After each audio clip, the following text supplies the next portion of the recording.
bonjour. Avant de commencer, je tiens à dire qu'on est à la 4e émission. Et déjà, on reçoit beaucoup d'encouragement, ce qui nous motive à continuer et à nous améliorer davantage. Merci donc pour vos messages. Aujourd'hui, on continue toujours avec la santé. Et nous avons deux invités. M. Taha Foudé, qui est dermatologue, spécialiste des cancers dermatologiques. C'est bien ça. Bon, je suis spécialiste en dermatologie générale, mais le sujet d'aujourd'hui, c'est bien les cancers cutanés. Très bien. Et nous avons aussi avec nous le professeur Moufort, chef de service des maladies infectieuses, au niveau de l'EPH de Chtaïbo, Dr Barassa. C'est bien ça. Très bien. On va commencer avec le professeur Moufort, qui tient à cœur à parler d'un sujet encore tabou chez nous, à savoir les maladies transmissibles sexuellement, notamment le sida. Tout à fait. Allez-y. Parce qu'on est le mois de la sensibilisation du sida, parce que c'est important d'en parler, c'est une maladie qui touche le monde entier. C'est une maladie qui n'a pas épargné notre pays, parce qu'on est situé au de l'île, donc l'Europe, où le VIH est là, est présent, et encore en Afrique où il y a eu l'extension du VIH. Donc on est entre les deux. La maladie, elle est là. Nous avons eu le premier cas en 85, et pratiquement presque 40 ans. La maladie reste toujours tabou dans la société, alors que le nombre de cas ne fait qu'augmenter. Et avec tout ce qu'a fait l'OMS et beaucoup de pays, il y a eu un plan d'action pour diminuer les cas, pour pratiquement éradiquer le VIH en 2030. 2030, c'est dans 5 ans. Et malgré ça, nous n'avons pas réussi à faire diminuer au moins la fréquence du VIH. Parce que le plan d'action de l'OMS, qui est appliqué aussi en Algérie, c'est ce qu'on appelle les 3,90. 90%. Donc il faut que les malades, les personnes qui sont infectées par le VIH, il faut que 95% sachent leur séropositivité. Ce n'est pas le cas, parce qu'il y a beaucoup de cas qui circulent dans la société et qui ne savent pas qu'ils sont positifs. Donc déjà, le dépistage, il est insuffisant. On devait renforcer le dépistage.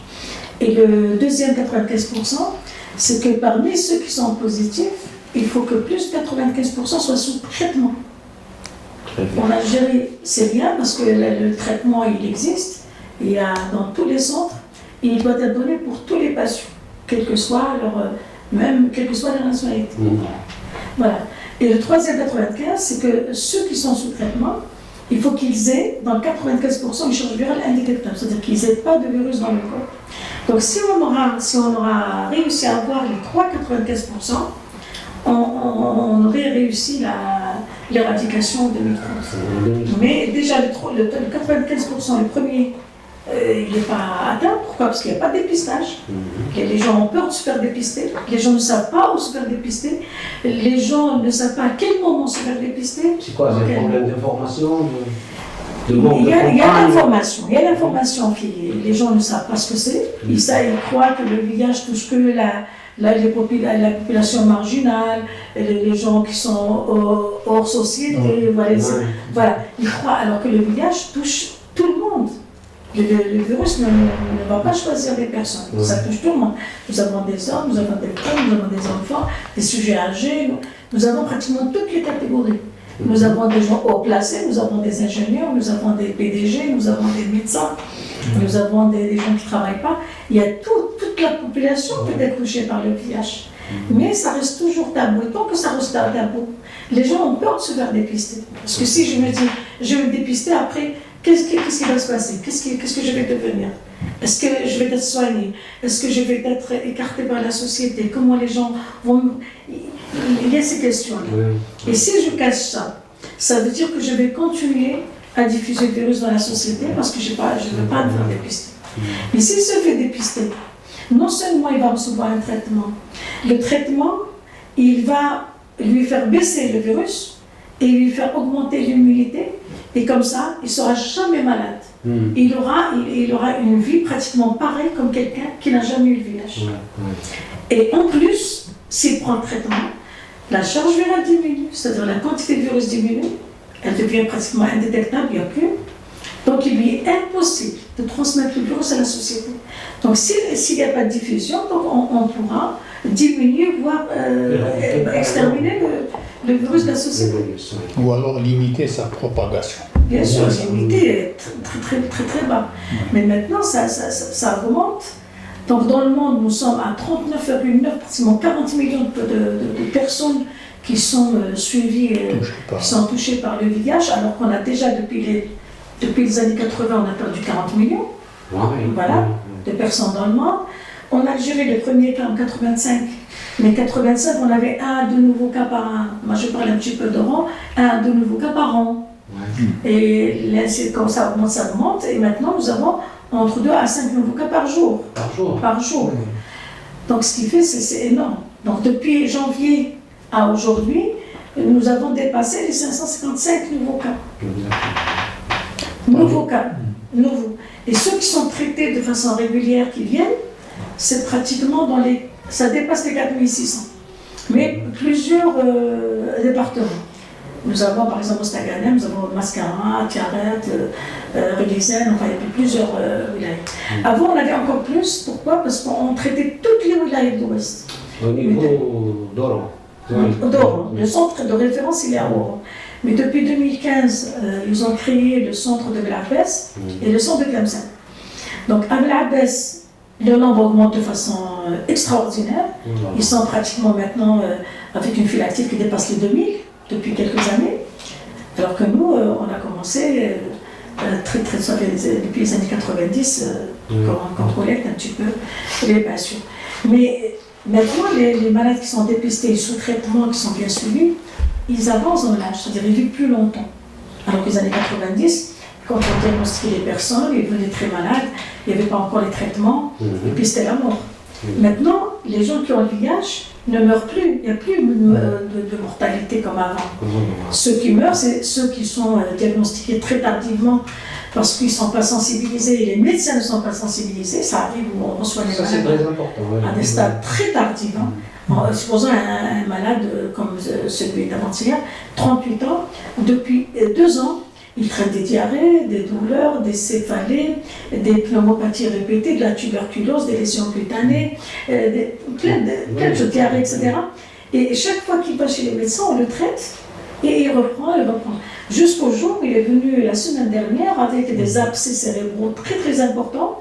Et après, il y a eu une complication, ce qu'on appelle un engagement interne. Et il est mort avec une complication neurologique très très grave.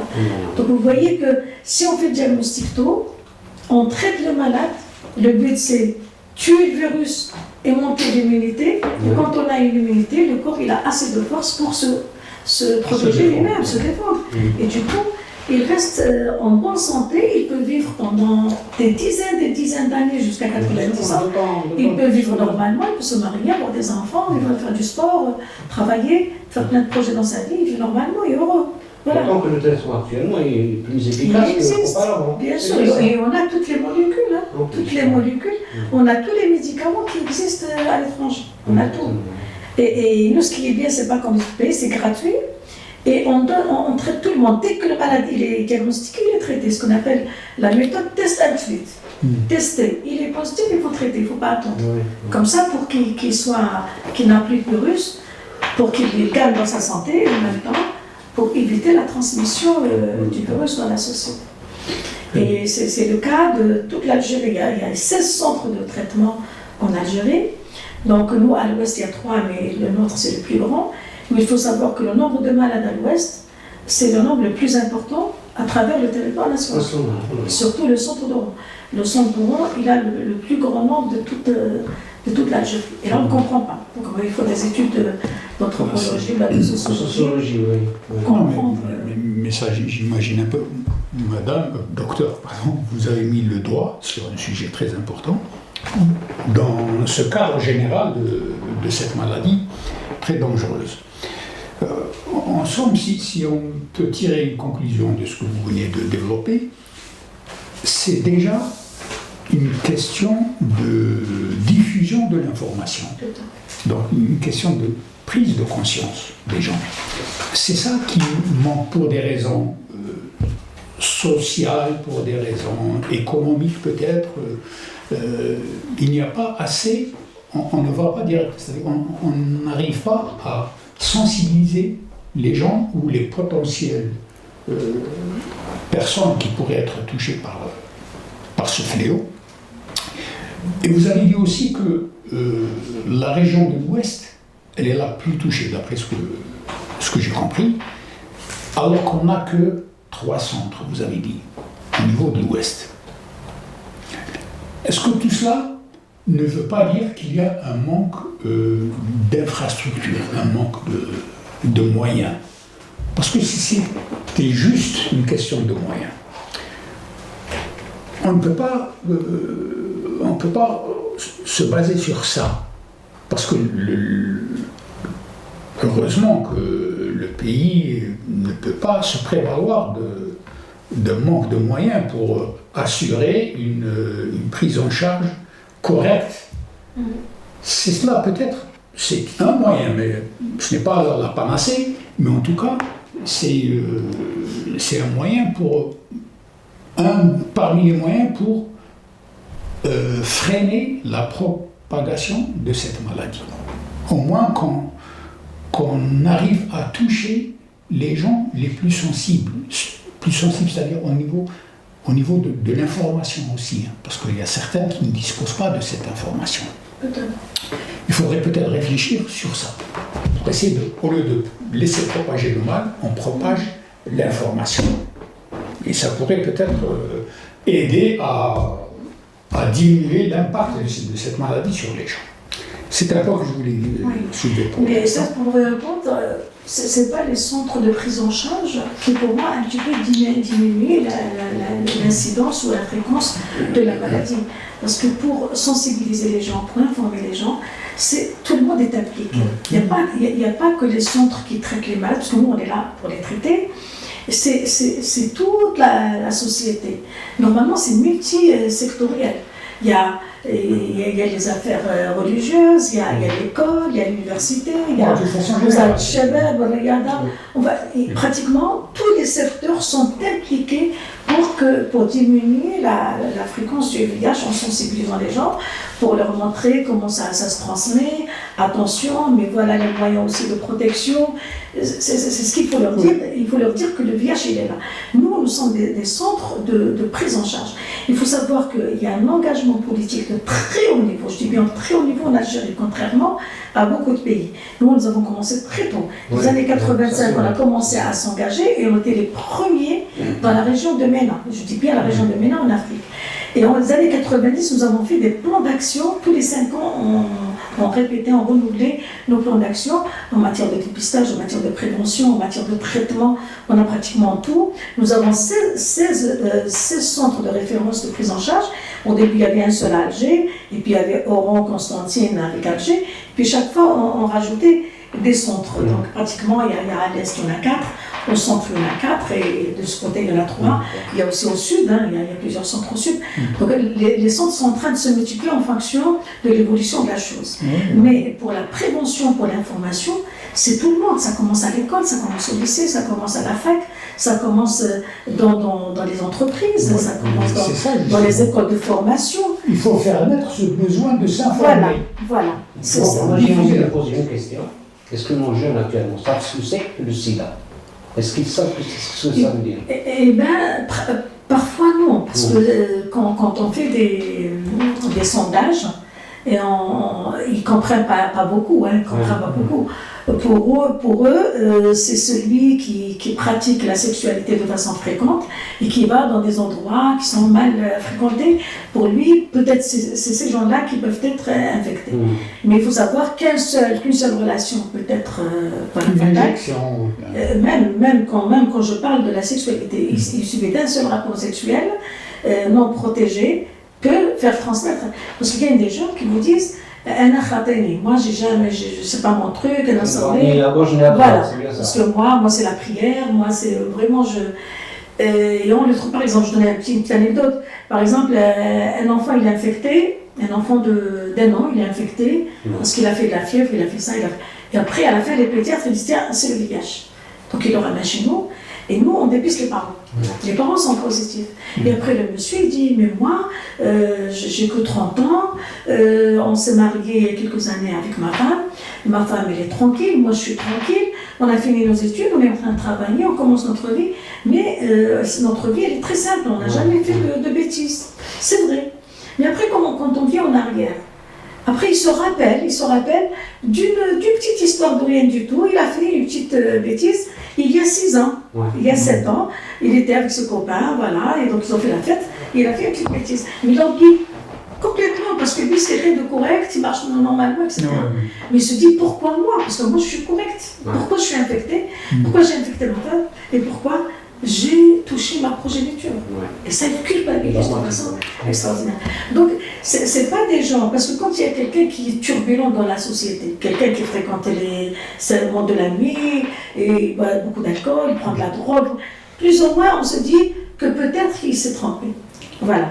Mais quelqu'un qui est en dehors de toute cette vie un petit peu nocturne, un petit peu mauvaise, il est toujours dans la bonne voie. Il suffit d'une erreur, d'une bêtise de la vie, une erreur oubliée, et qu'on ne veut même pas se rappeler, et hop, voilà.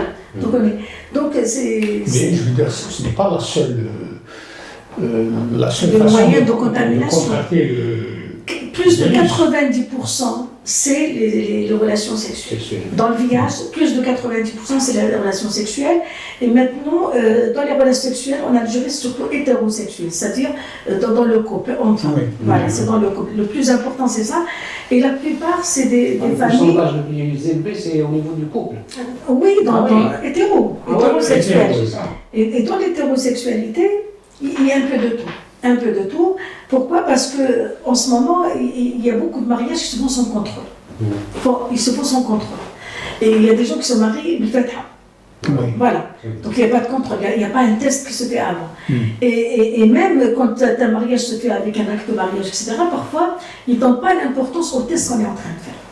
Et moi, je pense qu'il faut une consultation prénuptiale. Une consultation, ce n'est pas faire un test avant l'acte de mariage. C'est une consultation pour dire à la personne qui va se marier, voilà les conséquences de santé par rapport au mariage. Ça veut dire quoi? Il faut qu'ils abordent beaucoup de sujets. On ne va pas aborder le VIH, on aborde beaucoup de sujets. Par exemple, on parle du groupage.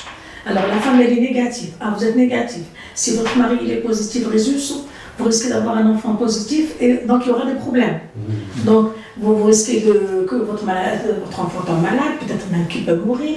Vous avez besoin d'un anti-D, un vaccin qu'il faut le faire avant, sinon les enfants qui viennent après, ils risquent de mourir. Tout ça, donc le groupage, le groupage il est obligatoire. Après, on va lui dire, tiens, si vous avez une petite infection génitale, dès que le moment, il faut vous soigner. Et il faut que les relations sexuelles avec le couple, il faut qu'il y ait une protection pendant toute la période où vous êtes malade. Et quand vous êtes malade, vous prenez un traitement, votre mari aussi, il faut qu'il prenne un traitement. C'est-à-dire, on les prépare. Pour l'hépatite B, si la maman ou le mari fait une hépatite B, il risque de la transmettre. Alors, si la maman elle est positive, il y a une fréquence incroyable de transmettre au bébé l'hépatite B. Et si un enfant fait une hépatite B, il va faire une hépatite B chronique qui va évoluer très tôt, très jeune. À la cirrhose, il peut faire un cancer du foie pendant très très jeune. L'hépatite C également. On va parler aussi de la toxoplasmose, qui peut, quand la mère elle a une toxoplasmose pendant la grossesse, elle transmet à l'enfant, soit il meurt, soit il devient handicapé. La rubéole, la même chose. Et puis, il y a plein de sujets, je ne vais pas citer tout. Donc ça, c'est une consultation prénuptiale que la mairie doit imposer dans peut-être... Non, je crois voilà. Ils font que le test. Ils font que le test. Non, on a parlé dernièrement. Le journal officiel. Oui, mais c'est écrit que les tests, que les sérologies. Les tests, oui. Et c'est écrit que les sérologies. Exact. Mais moi, je dis une consultation, faire un peu de psychologie. Il y a beaucoup c'est de des travail, conseils, oui, voilà, oui. c'est du travail. Oui. C'est du temps, c'est du temps. Et il faut que cette consultation se fasse un mois avant le mariage. Ouais. Pourquoi je vous dis ça? Parce que parfois, il y a des jeunes qui préparent leur mariage, tout est pris. Ils vont les inviter. Parfois, ils me disent, même les moutons sont déjà égorgés.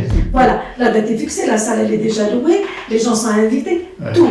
Et à la veille de la fête, la personne, elle va au laboratoire et on lui dit, vous êtes positif. Qu'est-ce qu'il va faire? Mais c'est dramatique, je vous assure, c'est dramatique. C'est dramatique. Parce qu'il va leur dire, ça crée après, vraiment c'est un drame et c'est une... voilà, je dirais... Pourquoi on n'introduit pas ça, ces prises de conscience au niveau de l'éducation, à partir du collège, déjà quand les jeunes sont aptes à comprendre. On est en âge de comprendre. Oui. Voilà. À partir du collège, quand les élèves commencent à avoir leurs 13, 14, 15 ans, l'adolescence, déjà ils peuvent prendre conscience de ces dangers-là. Et par la suite, bien sûr, ça se développe dans leur esprit et ça va s'imposer comme des règles de conduite. Déjà, on a des problèmes avec l'éducation sexuelle. Oui. C'est un problème. C'est un problème. Au niveau de la société. C'est un gros problème, l'éducation sexuelle, parce que nous, parfois, je parle des acteurs de la santé, quand ils veulent faire une sensibilisation aux jeunes, parce que quand on fait de la sensibilisation, elle est différente. Un adulte, c'est pas comme un enfant, c'est différent. Même un intellectuel, c'est pas comme quelqu'un qui n'est pas. Il y a des gens qui sont fermés, d'autres qui sont ouverts. C'est-à-dire, on doit s'adapter. Nous, les professionnels de santé, quand on fait de la sensibilisation, on doit s'adapter à. Et il faut aussi prendre en considération ce qui est au cours, c'est-à-dire que les enseignants, c'est-à-dire les éducateurs et leurs directeurs, il faut prendre en considération aussi les parents. Parce que parfois, ça nous arrive de rentrer dans des écoles. Et parfois, on n'est pas accepté. Parce que parfois, le directeur lui-même, il vous dit non, je ne veux pas parler de ça à nos enfants. Et parfois, c'est les parents. Les parents, une fois, on a rencontré un enseignant universitaire qui me dit, moi, je vous interdis de parler de la sexualité à mon fils de 14 ans parce que c'est moi qui lui fais ça. C'est moi qui lui apprends. Je lui dis, d'accord, peut-être vous êtes capable. Ce n'est pas le cas de tous les enfants. Ils n'ont pas des parents comme vous. Donc, c'est très difficile dans notre société. Un certain langage adapté. Oui, bien sûr. Directement dans les détails, mais il faut il y a des manières de les éduquer. Je suis d'accord. Même quand il s'agit de sujets dits tabous. Oui, tout à fait. Ça a été déjà dépassé à ce stade. Cette notion de tabou, elle a été dépassée parce que quand il s'agit d'un danger aussi grave, ben écoutez, il y a des pays qui ont dépassé ce stade. Ils préfèrent oser parler de ce genre de sujet plutôt que d'avoir des risques d'épidémie, parce que c'est facile. C'est la logique, bien sûr, ça c'est la logique. C'est propagé. Sur le terrain, je pense qu'il y a du travail. Oui, sur le terrain. Le professeur Moffort a déjà dit que ça n'avance pas. Il y a un problème culturel. Ça s'est amélioré un petit peu par rapport à avant, mais pas comme on veut. Et cette histoire de se marier Fatha, ça c'est catastrophique. Parce que généralement, souvent, les femmes, quand elles sont demandées au mariage, je raconte le terrain, les hommes n'aiment pas faire les papiers. Pourquoi? Parce que souvent ils sont déjà mariés, ou bien il a peur après les conséquences, ils vont d'abord essayer. Voilà, il y a plein de choses. Mais quand on est marié Fatha, il n'y a pas d'engagement. Et donc c'est très facile de se séparer. Donc il se sépare d'elle. Donc, on va dire qu'il a contaminé. Après, il se retire, il va contaminer sa femme, et peut-être qu'il va faire la même aventure avec d'autres. Et elle va aussi avoir les mêmes. Elle va aussi se marier avec un autre. Et c'est comme ça que le virus marche, sans parler de la catégorie homosexuelle, travailleuse du sexe. Alors, la prostitution clandestine, on ne va pas en parler, ça c'est la réalité. Voilà. Et c'est ça la plaque tournante. Et même quand on fait des séroprévalences, c'est-à-dire l'incidence ou la fréquence du VIH dans la société, on dit que l'Algérie, elle a une faible prévalence. On est à 0,1%. C'est très faible. Mais ça, on le dit depuis des dizaines d'années. Maintenant, je pense si on accélère le dépistage à la population, ben là, on sera à 1%. Mais quand on fait ce dépistage à la population clé, j'avais écrit ici les chiffres, la population clé, elle a un pourcentage plus important que la population générale. Je ne sais pas où j'ai mis les chiffres. Par exemple, chez les usagers de drogue injectable, par exemple, si on fait le pourcentage, on trouve le VIH dans 2,8%. Voilà. Chez les travailleuses du sexe, ça c'est une étude parce qu'il y a plusieurs études. Chez les travailleuses du sexe, ce qu'on appelle les prostituées dans notre langage, 10,3%. chez les hommes ayant des relations avec les hommes, qu'on appelle nous les homosexuels, 6,8%. Et chez les migrants, elle est de 5,8%. Donc c'est juste pour vous dire que c'est vrai, l'épidémie elle est concentrée dans la population vulnérable, mais elle a tendance à augmenter dans la population générale parce qu'on ne fait rien, parce qu'il y a de la plaque tournante à la population clé, et il y a pratiquement qui entretient cette contamination. Parce que c'est la population générale qui va vers cette population clé. Et après, elle diffuse. Et le gros problème aussi, les enfants. Alors les enfants, la majorité, on va dire que la quasi-totalité des enfants sont contaminés par les mamans, qui sont positives, sans qu'elles sachent qu'elles sont positives. Et après, quand ils naissent, ils commencent à tomber malades. Quand ils commencent à tomber malades, même les pédiatres ne sont pas sensibilisés. Donc l'enfant, quand il fait des otites à répétition, il est encore nourrissant. On va lui dire, ah, c'est une poussée dentaire.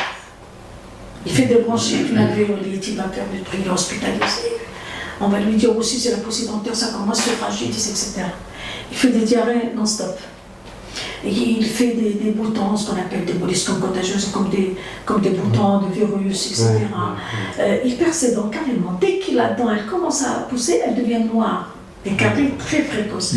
Et après, on va incriminer la mère, donc tu lui donnes beaucoup de bonbons. Donc c'est toujours la mère, la pauvre qui est la coupable, qui est la coupable. Et après, on remarque que l'enfant ne grandit pas comme ses frères ou là, comme ses camarades. Il a un petit retard. Et le problème, c'est parfois le diagnostic de l'enfant, il est fait jusqu'à 8 ans, 10 ans. Alors qu'on devait le diagnostiquer à l'âge d'un an.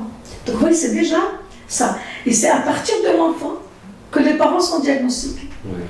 Vous voyez ce retard? Et si on revient à la mère, si la mère elle s'est fait dépister, parce que le problème c'est que toutes les directives, toutes les recommandations sont déjà écrites par notre ministère. Le ministère il diffuse ça à tous les médecins, à tous les secteurs. Mais ils n'appliquent pas. Ils n'appliquent pas. Si on leur dit par exemple, le dépistage de la femme enceinte il est obligatoire, on doit le faire. Parce que si la femme enceinte est négative, on va insister, on va dire attention, tu peux rester négative, etc. Si elle est positive, on va la prendre en charge. Parce que si elle n'est pas prise en charge, elle risque d'avoir un enfant séropositif dans 25 à 40%. Mais si on la diagnostique, avec des puces, ça ne coûte rien. On fait des puces. Si elle est positive, on la met sous traitement. On va suivre sa grossesse. Et on va attendre l'accouchement. Si à l'accouchement, sa charge virale, c'est-à-dire la quantité de virus, elle est indétectable, presque nulle. Là, on peut autoriser un accouchement par voie normale. Si par contre, elle a toujours du virus, là, il faut une césarienne. On la programme, ça marche très bien. On lui dit, il ne faut pas allaiter. Parce que le lait peut aussi être source de... parce qu'elle a toujours du virus. Et on donne un petit traitement pour l'enfant pendant un mois. Et là, si on fait ça, la fréquence qui était de 25 à 40%, elle sera réduite à 1%, voire 0%. Ce qui fait que toutes les femmes séropositives qui ont été suivies chez nous, elles ont mis au monde des enfants sains et elles ont pris goût, elles ont recommencé une deuxième, une troisième, une quatrième fois et elles ont plusieurs enfants. Parce que vous avez appliqué systématiquement cette méthode-là. À la source. Et même avoir des enfants. Et une mère, quand elle a des enfants, elle se sent comme des autres femmes et donc c'est un couple heureux. Ils vivent normalement comme tous les couples. C'est ça. Mais si on compare par exemple le cancer du sein, le cancer de la prostate, où il y a un mois carrément, où il y a beaucoup de sensibilisation, il y a beaucoup de médiation, pourquoi on ne fait pas ça pour le sida? On fait, mais on ne fait pas beaucoup. On fait quand même, mais même quand on fait, les gens ne s'intéressent pas beaucoup. Ne s'intéressent pas beaucoup. Les gens s'intéressent peut-être au diabète, s'intéressent au cancer, etc. Mais ils ne sont pas concernés, c'est le tabou, ils ne sont pas concernés. Voilà. Pour eux, moi je suis tranquille, moi je suis loin de toutes ces histoires. C'est pas mon truc. Donc, mais un cancer, on a de l'empathie. Même quand on est malade, quand je dis j'ai un cancer, tout le monde a de la pitié, ils veulent m'aider. Voilà. Mais quand je dis j'ai le cancer, j'ai le sida, c'est différent. C'est chafé. Il a voulu. Voilà. Donc on est délaissé par la famille, par l'entourage, par tout le monde. Voilà. Cette stigmatisation dans la société elle est terrible. Et c'est la stigmatisation qui mène à la discrimination. C'est ça qui est l'obstacle. l'obstacle à la lutte contre le VIH/SIDA dans notre région. C'est vrai, c'est vrai. Merci professeur, merci beaucoup de nous avoir éclairés.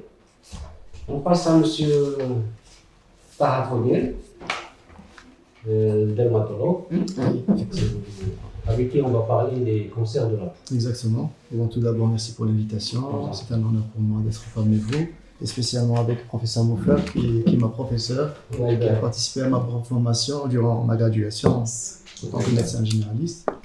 Donc, on a choisi le thème des cancers cutanés. ouais, pourquoi justement ce thème-là? Justement, on est toujours dans le cadre de la sensibilisation, comme on a vu avec le VIH et les autres maladies.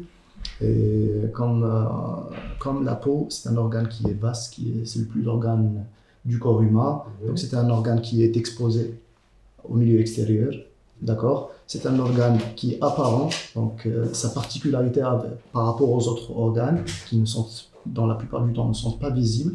La peau, elle est toujours devant nous, donc on peut la voir à tout moment.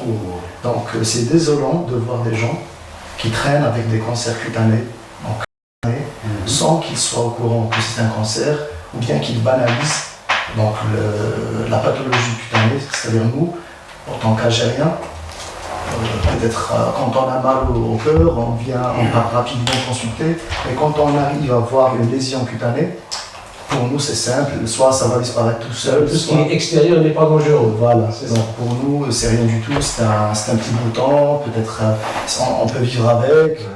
Mais dans quelques cas, c'est pas un simple bouton, c'est pas une lésion bénigne, c'est un cancer. Voilà. Donc j'insiste sur ce point, pourquoi? Parce que quand on dit cancer et quand on dit que c'est une lésion qui est maligne, il faut savoir définir c'est quoi la malignité au juste.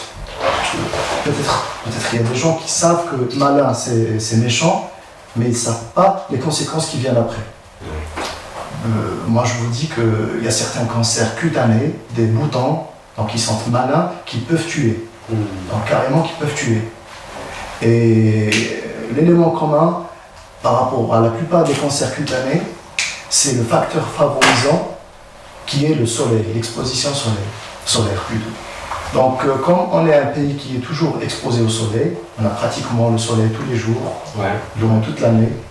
Donc la prévalence et le nombre de gens qui ont des cancers cutanés ne cesse de croître de jour au jour. Voilà. Et le premier moyen de prévention, c'est d'éviter l'exposition solaire, d'apprendre aux gens que s'exposer au soleil c'est bien, mais il faut pas que ça soit durant toute la journée, il faut savoir quand est-ce qu'il faut s'exposer et quand est-ce qu'il faut éviter l'exposition solaire et quels sont les moyens justement d'éviter cette exposition. Voilà. Donc si je cite les principaux cancers cutanés qui existent, il y en a 3. D'un point de vue de fréquence, le plus fréquent c'est le cancer basocellulaire, suivi après par le cancer épidermoïde ou bien le cancer spinocellulaire, et suivi par la suite par le mélanome, et c'est le cancer le plus malin, le cancer le plus grave si on parle d'un point de vue de gravité. Voilà. Très bien, comment ça il faut expliquer quels sont les symptômes. Exactement. Donc, si on parle de lésion cutanée, ça peut être une lésion, c'est-à-dire bénigne, comme elle peut être une lésion maligne. Donc les moyens de faire la différence, généralement si on parle de grains de beauté, on parle de mélanome, donc généralement c'est des lésions qui ont l'apparence, qui ont une similitude avec les grains de beauté, ce qu'on appelle déjà le khana ou bien le wahma, etc. C'est des lésions qui se ressemblent un petit peu, mais qui changent d'aspect, changent de taille, etc. C'est-à-dire l'évolution n'est pas la même. Donc, c'est pour ça c'est-à-dire les médecins ils ont proposé cette règle ABCDE. Donc A c'est pour asymétrie, c'est-à-dire quand on a une lésion qui n'est pas tout à fait ronde, qui est asymétrique, là ça soupçonne la malignité un petit peu. B pour les bords, donc quand les bords ne sont pas réguliers, donc une lésion qui est nette, qui a des bords réguliers, ça va, mais quand les bords ne sont pas réguliers, c'est aussi une lésion qui peut être maligne. Donc C c'est pour la couleur. Donc généralement une lésion cutanée, un névus a toujours une seule couleur. Donc quand on trouve 2-3 couleurs, c'est suspect également. Donc D pour le diamètre, une toute petite lésion, c'est pas inquiétant, mais une lésion qui dépasse 6 mm, ça devient inquiétant. Et E pour l'évolution, c'est-à-dire une lésion qui évolue dans le temps. C'est-à-dire elle est infracentimétrique dans l'année passée, et là cette année elle est plus d'1 centimètre. Là c'est pas normal. C'est pour ça que j'incite la population en général d'aller consulter, d'éviter l'automédication. C'est-à-dire il y a des gens qui prennent ça comme verrue, qui prennent ça comme un durian, comme d'autres lésions bénignes, et c'est-à-dire ils passent au pharmacien pour prendre une crème ou bien pour enlever toute seule. Là, c'est problématique. Parce qu'il y a plein de cancers cutanés chez des malades qui ne savent pas que le bon diagnostic, ils laissent ça traîner durant des années. Et ils viennent chez nous donc en dermatologie à un stade vraiment tardif. Donc comme a dit le professeur Mouflor, c'est-à-dire quand on reçoit des malades à un stade tardif, on ne peut pas faire grand chose pour le malade. Mais pour un cancer cutané débutant, le traitement est simple. C'est l'exérèse, c'est-à-dire c'est la chirurgie, c'est enlever la lésion et l'histoire est finie. Bon, on passera toujours à la surveillance, etc. Mais le traitement de base, c'est la chirurgie. Voilà, c'est ça ce que je voulais inciter. On est toujours dans le problème de l'information, c'est toujours la prise de conscience des gens. Et par rapport à la peau, moi je trouve ça très désolant parce que si on prend l'exemple d'un cancer colorectal ou bien un cancer du poumon, c'est pas quelque chose qu'on voit. Ouais, inaccessible. Voilà. Mais par rapport à un cancer cutané, donc c'est vraiment désolant de voir quelqu'un qui te montre une lésion. Alors tu lui demandes depuis quand vous avez ça, et il te dit depuis 5 ans. Voilà. Oui, ça m'inquiète pas, ça m'inquiète pas. Et là, comme ça a pris du volume, oui, je viens de consulter, c'est la première fois que je passe chez le médecin pour voir. Donc là c'est un problème d'information, c'est un problème de sensibilisation. Exactement. Voilà, on revient toujours, quels que soient les domaines, quels que soient les branches de la médecine, on revient toujours à la question de l'information. La question de l'information. C'est pour ça que, puisqu'on n'est pas arrivé à le faire d'une manière publique, la télévision, les médias et tout ça, bon, parfois ils en parlent, c'est vrai, mais parfois ça tombe dans l'oubli. Dès qu'on n'en parle plus pendant un certain moment, ça tombe dans l'oubli automatiquement. Et c'est là où le danger guette. Exactement. C'est pour ça qu'il faut donc carrément imaginer, mettre en place des programmes de prévention et d'éducation, de sensibilisation au niveau des infrastructures éducatives. À partir, comme on a dit tout à l'heure, à partir d'un certain niveau. Sinon, pratiquement tous les médecins parlent de ça, parlent du retard à déclarer sa maladie, à aller consulter, etc. Là où on a déjà dépassé le stade fatidique. À cause de quoi? Parce qu'on est mal informé, on est mal formé des fois. Et c'est pour ça qu'à chaque fois, dans tous les domaines, on a ce genre de problème. On retourne toujours au point de départ, qui est au point le plus important, qui est l'information en temps utile, en temps opportun. D'ailleurs, si vous permettez, je rajoute également, comme vous avez dit, l'information erronée.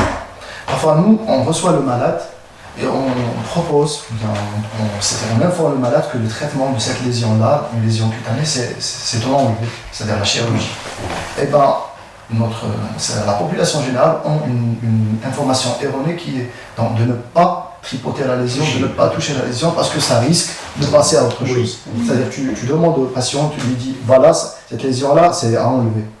Il te dit non, est-ce qu'il y a un traitement médical, est-ce qu'il y a un traitement que je peux prendre pour faire disparaître ça, je ne veux pas que ça soit enlevé, peut-être ça va aller à autre chose, alors que c'est l'inverse. C'est des idées reçues. Voilà, on est toujours confronté à ça et on arrive, c'est-à-dire il y a une difficulté à expliquer aux malades que c'est tout à fait le contraire. Plus tu fais l'intervention tôt, plus les résultats, mieux c'est pour le suivi, le charge. Par la suite, oui. C'est ça, c'est bien dommage que ce soit, ça et quel que soit le bout par lequel on prend le problème, je l'ai dit tout à l'heure, on l'a tous dit, on revient toujours à la nécessité donc, de l'information. Et le meilleur moyen, moi personnellement, je pense qu'il faut passer par l'école, par le collège, parce que ça ne suffit plus d'en parler dans les médias. Parce que les médias, ça passe toujours à autre chose. Après les écoles, on le fait pour les accidents de la route, pour la sensibilisation, les dangers de la route, tout ça. Pourquoi on peut le faire aussi pour ça? Ça se fait dans les médias. Surtout pour des trucs pratiques. L'exposition au soleil, c'est telle heure à telle heure et pas à telle heure. C'est ça. Non, pourquoi ne pas créer carrément une matière éducative dans les programmes scolaires, une matière éducative qui parle de la prévention, de la santé, etc. Mais c'est très utile et c'est très important. Ça serait une matière comme une autre et qui doit être contrôlée, suivie à la fin du cycle, même le cycle secondaire. Là, on a déjà quand même les étudiants, les jeunes sont bien sensibilisés à ce genre de danger. Et ça touche toutes les tranches d'âge. Bon, par rapport, comme je viens de dire, il y en a plusieurs types de cancers de peau. Bon, par rapport au mélanome, il n'y a pas un âge défini, ça peut toucher l'enfant, l'adulte, mais c'est toujours ce qu'on appelle le capital solaire. C'est-à-dire plus on s'expose au soleil, plus on aura un risque accru de développer des cancers cutanés. Et c'est surtout chez la peau claire, c'est-à-dire les gens qui ont un phototype clair. D'accord. Les rouquins et même les autres. C'est-à-dire, nous, on divise la peau en plusieurs phototypes, donc il y en a du 1 au 6. Mais c'est des phototypes clairs, ceux qui ont une peau claire, ils ont plus de risques d'avoir des cancers de peau. Voilà, c'est sensible. Et en matière de traitement, à part Bon, à certains stades, donc le traitement de base, le traitement radical, c'est la chirurgie. Mais ça, c'est au stade précoce. Dépassons ce stade-là, donc c'est-à-dire quand la lésion cutanée, le cancer cutané ou bien tous les autres cancers, quand ils grandissent, quand il arrive à certains stades, ça commence à diffuser dans le corps, c'est ce qu'on appelle les métastases. Ce stade-là, c'est un peu, on ne peut pas dire trop tard, mais c'est un peu plus difficile Les traitements deviennent lourds. Voilà, c'est pas la simple chirurgie qui va régler le problème, mais c'est des médicaments, on a la chimiothérapie, on a l'immunothérapie, on a la thérapie ciblée. Ça prend du temps, ça nécessitera des surveillances et parfois il y a même un échappement thérapeutique. C'est-à-dire parfois après tout ça, on n'arrive pas à contrôler la maladie. C'est pour ça, moi j'insiste à chaque fois où j'ai l'occasion de parler par rapport à ce sujet-là, c'est d'aller voir le médecin quand on a une lésion. C'est-à-dire les Français, ils disent que c'est la théorie du vilain petit canard. C'est par rapport aux autres lésions néviques. On a tous des lésions néviques, on a tous des grains de beauté. Mais quand on voit un grain de beauté qui n'est pas normal, qui a une forme, une taille qui saigne au moindre contact, qui n'est pas normal par rapport aux autres névis, c'est-à-dire par rapport aux autres grains de beauté, allez voir un médecin généraliste. S'il soupçonne un cancer, il vous oriente chez le dermatologue, ou bien directement, allez-y, il faut voir un dermatologue le plus tôt possible et régler l'affaire quand elle est précoce. Moi j'ai l'impression qu'on ne va chez le médecin que lorsqu'on est malade. C'est ça alors que c'est le contraire qu'il devait se faire. En principe, il faut y aller régulièrement ouais. Pour se surveiller. Surtout à partir d'un certain âge déjà. Hein. Il faut y aller de temps en temps, il faut en faire une habitude. On laisse pas ça tous les 6 mois ou chaque année. Mais... Moi, je voulais poser une question à professeur Moufar, c'est par rapport, puisqu'on a un objectif, c'est-à-dire d'ici 2030, on voulait éradiquer le VIH sur le plan mondial, si je ne me trompe pas. Est-ce qu'il y a, pourquoi ne pas faire un dépistage de masse, par exemple, comme ça se fait pour le... Est-ce que ça... Si, c'est dans le programme. Ah oui. C'est dans le programme. Mais qui va venir, parce que le dépistage n'est pas obligatoire. Voilà. C'est-à-dire si on met par exemple des stands de dépistage, parce que les gens vont venir. Il faut vraiment leur parler, il faut sensibiliser. C'est pour ça que je dis que tous les secteurs doivent être sont concernés pour ramener la personne à se faire dépister. Maintenant, les gens, il faut qu'ils soient sensibilisés déjà. Quand ils sont sensibilisés, il va dire, le problème se pose, c'est que les gens ne connaissent pas déjà la maladie. Parce que pour le virus, quand il rentre dans l'organisme la première fois, j'ai dit le plus souvent par voie sexuelle, mais il peut aussi rentrer par voie sanguine. Sanguine, les gens qui s'échangent les rasoirs, les aiguilles, dans les tatouages, dans les percées, dans les circoncisions collectives. Là où il y a vraiment... Parce que quand on interroge les patients, parfois il y a des femmes qui vous disent, vous savez que nous, on échange les larmes dans les hammams. Parce que moi, je n'ai pas assez d'argent pour me payer le hammam et encore la lame, par exemple. Donc, c'est des choses qu'il faut dire, c'est la réalité. Il y a des jeunes aussi, des garçons dans la même famille qui s'échangent le même rasoir, parce qu'ils n'ont pas pour acheter. Enfin, il y a plein de choses parce qu'ils sont désinformés, ils ne sont pas informés sur la chose. Sinon, ils feront plus attention. Chez le coiffeur, lorsqu'il fait un tour d'oreille, quand il fait un tour d'oreille, il blesse un petit peu. Après, le client, il me dit non, mais moi j'achète ma lame, je lui ramène la lame, mais moi je l'ai vu changer la lame. C'est vrai, il change la lame, mais quand il change la lame, il a le porte-lame, il a la lame, il enlève la lame, il la jette. Après, il va ramener une lame neuve, il va la remettre. Il y a deux problèmes. Il ne s'est pas lavé les mains entre les deux, et en plus, il n'a pas changé le porte-lame. Voilà. Donc c'est comme si on n'a rien fait. C'est comme si on n'a rien fait. Donc, mais si le coiffeur, il est informé sur ça, je vous assure, moi j'ai discuté avec pas mal de coiffeurs, comme les enfants étaient jeunes, et donc tout de suite, quand je reviens la deuxième fois, je vois qu'il a bien fait. Donc il y a le javel, il y a ça. Il me dit, madame, maintenant c'est la loi. Voilà. Moi je pense qu'il faut juste sensibiliser. Et puis, donc, et aussi la contamination se fait de mère à enfant. Si la mère, elle sait qu'elle a pris un risque un jour, parce qu'elle a été opérée, parce qu'elle a pris le dentiste, parce qu'elle a été chez l'esthéticien, il y a toujours une porte d'entrée comme ça. Voilà. Le moindre doute, il faut qu'elle se fasse dépister. Parce que si elle ne sait pas qu'elle est porteuse, elle risque d'avoir un enfant. Ce que je voulais insister, c'est que le VIH, c'est pas comme la grippe. La grippe, je vous contacte aujourd'hui, demain ce soir je commence à tousser. C'est clair, c'est rapide. Dans le VIH, quand le virus rentre chez moi aujourd'hui, donc il faut des années pour que l'immunité descende, il faut des années, ça prend 6 ans, 7 ans, 8 ans, 10 ans. D'accord. La période d'incubation, c'est comme ça qu'on dit. L'incubation, elle est de 2 à 12 semaines. C'est-à-dire qu'après 2 à 12 semaines, nous avons déjà les anticorps en nous. C'est-à-dire que le virus, il est là et l'immunité, elle commence à l'attaquer, mais après, elle n'en peut plus. Mais pour atteindre le sida, pour avoir les symptômes du sida, pour être malade du sida, ça prend 7 à 10 ans. Mais pendant 7 à 10 ans, donc j'ai eu un contact aujourd'hui que j'ai oublié complètement. C'est une aventure. C'est une aventure que j'oublie, j'ai envie d'oublier parce que c'est quelque chose de méchant que j'ai fait. Et j'ai envie de me laver, de me rincer. Je veux oublier ça, refouler complètement. J'ai oublié, mais moi j'ai oublié, ça veut dire que tout est oublié. Rien. Mais le virus ne m'a pas oublié, il est en moi. Donc là, le virus, il est là, il se multiplie, et ça a pris 10 ans que lorsque l'immunité diminue, je commence à faire des symptômes. Je commence à tousser, je commence à faire de la diarrhée, je commence à maigrir, je fais des tuberculoses, je fais des pneumonies, je fais plein de choses, et je commence à... Mais pendant toute la période, je ne suis pas malade. Je suis beau, je suis sportif, je me suis mariée 1 fois, 2 fois, j'ai une copine, pendant tous ces 7 à 10 ans, j'ai contaminé combien de personnes? Voilà. Ça ne se voit pas. Pourquoi je raconte ça? Parce que souvent, quand je fais des campagnes de sensibilisation, il y a certains jeunes ou des hommes qui me disent, vous savez, madame, moi, je ne tombe pas sur ma tête. Non, pas chez la race. Moi, quand je cherche la fille, il faut qu'elle soit belle, qu'elle soit en bonne santé, il faut qu'elle soit propre. Et donc, je ne vais pas risquer quoi que ce soit. Je lui dis une chose, parce que le VIH n'est pas écrit là.